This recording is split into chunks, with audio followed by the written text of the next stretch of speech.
ఏం లేదండి. ఈ ప్లేస్‌లో 0 ఉండొద్దు. ఈ ప్లేస్‌లో అది ఉండాలని అలాంటివి ఏం లేదండి. మీ నంబర్ ఏ నంబర్ పక్కన ఉన్నది అది అది చూడాలండి. అది మెయిన్ ఇంపార్టెంట్.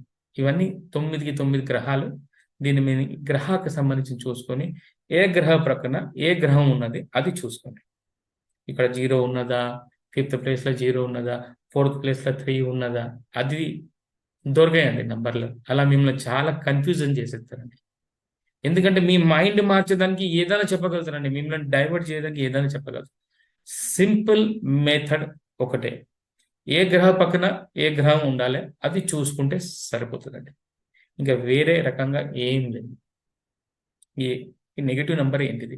నా వీడియో మీరు సక్రమంగా చూస్తే మాత్రం మీకు అర్థమైపోతది. ఏ నంబర్ పక్కన ఏ నంబర్ ఉండాలి? ఏ నంబర్ పక్కన ఏ నంబర్ ఉండకూడదు. అంతవరకే చాలు. ఈ ఫిఫ్త్ ప్లేస్‌లో ఉన్నదా? ఇది ఫోర్త్ ప్లేస్‌లో ఉన్నదా? ఇది